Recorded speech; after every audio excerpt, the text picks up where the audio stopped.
morning, good morning, good morning. This is week number 3 for me for training, but in actuality, being on the truck, it would be week number 2 because my first trainer I got off in Center Lane, Michigan, and I had to wait a whole entire week before I got my next mentor. I actually spoke with her on I think it was a Tuesday, and I had to wait till because she was way in Florida, and then I had to be flown down to Mobile, Alabama. That's where I am now. So I still have 3 weeks to complete on the road, which would be a total of 5 weeks in all that I've been out in training. Hopefully, that's not confusing anybody. My second trainer, she's much neater. Everything is different. It's a Volvo we're in. It's much smaller on the inside, but when I tell you cleanliness goes a long ways, is an understatement. I sleep on the top bunk. She's very sweet. She was going to get me a ladder because the other one that I came off, which is a Freightliner, they had a ladder that was built in. And for many that don't know, I'm about to be turning 47, and I have to be very careful getting up and down because when I was getting in and out of the truck, some kind of way I was putting too much weight on my upper body, and my back would just be hurting so bad. And then it's also adjusting. I just finished talking to her via text, and she's on her way. She because this will be my first time back on the truck, she was letting me sleep in. However, I've been up since 4:30 because I was under the understanding that she had to drop her load from yesterday because they didn't let her drop it, and then I had to head to Pine Hill, Alabama, because right now we're in Mobile. So I thought she had to drive to Montgomery, drop the load, then we drive back to Mobile, not Mobile, but Pine Hill. However, she just texted me back and said that I don't have to worry about it because uh, she'll just have to see it when she get here, but I don't have to worry about it because we got plenty of time. And when I look back at it, it did say the latter part of the day, which is the fourth. It did state that it had a difficult maneuver, and I asked her, because I left my map at home, I asked her if she could help me look at it as well. Going to do a pre-trip. My brain froze. Perry. Doing a pre-trip, and then hopefully today I have time to do my backing, because you have to do 40 within that duration of time. And I do have my folder already for her. I did get one of these because I didn't have it the first time I was using my first mentor's his. And this is basically the setup. The things that are different, they have way more stuff on the steering wheel in the Volvo than in the Freightliner. But what I do like about this one, they have where you can automatically drop the fifth wheel inside. You don't have to get out like I was doing in the other one. So far so good. I'm mentally refreshed. She normally runs southeast, but it seems like they're gonna be having me uh do opposite of her because my load from Pine Hill, Alabama is going all the way to Indiana. And she was saying that she's never driven to Indiana. Most of her loads is Mobile, Atlanta, Florida, and then come back, Florida, Atlanta, Mobile, like that. Because where she lives is Mobile. So I'm thinking she's on a dedicated route for local, if that makes sense, but it's still classified as over the road because she doesn't stay at home every night.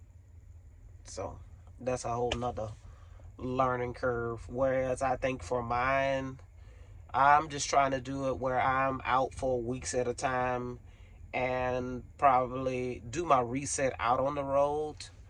Uh, Most definitely when my daughter get out of cosmetology school, she's gonna come with me a while, and we'll be doing our resets in different states. So it's very different doing your training when the cold months are coming up because it's so much uncertainty. That's why I want to stay in the southeast region, because I have lived in Alabama, Georgia, and Florida. So those are places that I'm familiar with. However, they're sending me to places like Denver, Colorado, Centerline, Michigan, Iowa, Indiana, Ohio, places I'm not familiar with. And that's the only thing about being solo over the road.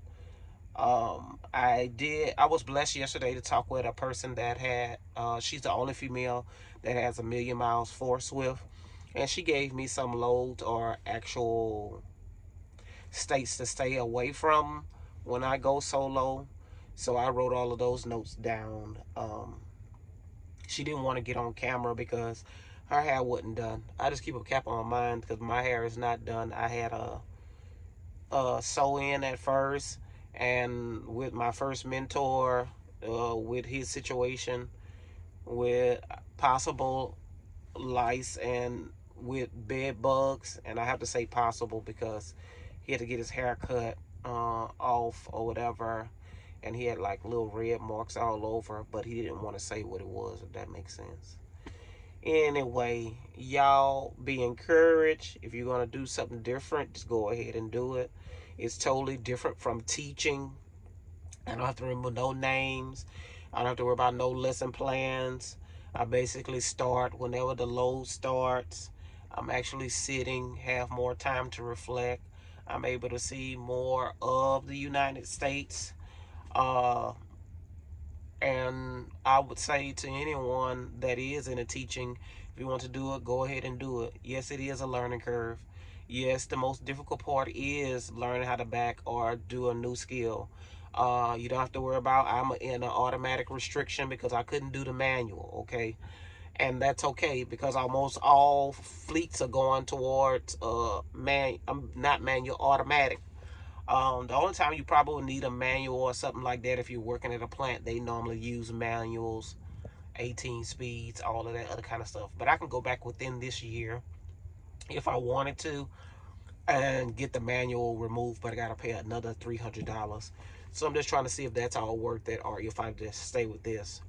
Um, my goal is to be here for a year to just see how it goes. It's just like me with teaching. You sign a contract and you have to be with them a whole year, but however here you didn't even have to sign a contract to say you're gonna be here. And then another thing, I didn't even get interviewed for this job. All they did was look at my background history, my work history, and then they told me to come to orientation. Then I waited for my stuff to come back from my physical, and basically they sent me a letter saying I was hired. My last job that I had for HISD, I had went there because I was staying in Houston. Honey, the lady, I had to interview 2 times for the job. Then she told me I had the job. Then HISD went on a hiring freeze. While I'm saying I had the job, I'm trying to email them and say, do I still have a job or what? And then it took them like a month. They replied back. And by that time, I just went ahead and came back to Louisiana because I said, I don't have time to be playing with y'all. However, I looked at my emails before school year started, August, September. They saying, come back. We miss you. Sorry for whatever, blah, blah, blah. I'm like, baby, I'm in a whole nother career, you know? And another thing that's different, we get paid weekly. When I first started, I was getting paid monthly. Then I went to 2 weeks. And then the thing that's different, for insurance, I was paying total per month $439. Uh, Life insurance was given. Here, I think I'll be paying, it's between $30 to $60 because they changed over. with companies. I was looking at that, and that's per week. And for short-term disability is $6.95, and I didn't look at anything else, so I can't compare it. But I know I was paying way more than that as a teacher. So I would tell anybody. I have a friend. He has been doing this for 10 years, and he's bringing home 1,700. I've been doing per week. I've been teaching for 23 years, and I think my last check, every 2 weeks I grossed $2,890 something dollars. However, I was bringing home every 2 weeks 1,900 something dollars. My first check when I was teaching, because I was staying in Texas, my rent was $1,899. So that first check, I didn't see it at all. The next, which was the latter of the month, I would use that to pay my bills and just rinse and repeat, if that makes sense. And I think I would be able to save to roll over. I think it was like 300 after all bills and stuff like that. I just couldn't keep up with all of that. And then July, Hurricane Beryl came through on Texas, and therefore we was using FEMA to live in hotels and stuff like that. The stuff that I could salvage, I put it in storage. It's still in storage now. I still pay $144.95 for that storage. But overall now, with training, you get paid weekly. It's $650.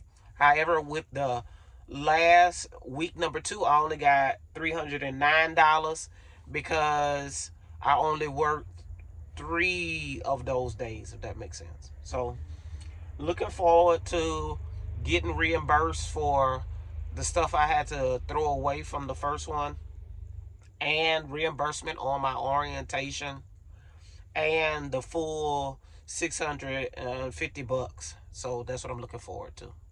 I got to get out this truck and go and get my cup before my mentor returns. She was actually taking a shower. With this mentor, we're going to shower every day. Praise the Lord. My last one, I took more showers than he did. He didn't like bathing, like my daddy say. But all is well. Bye.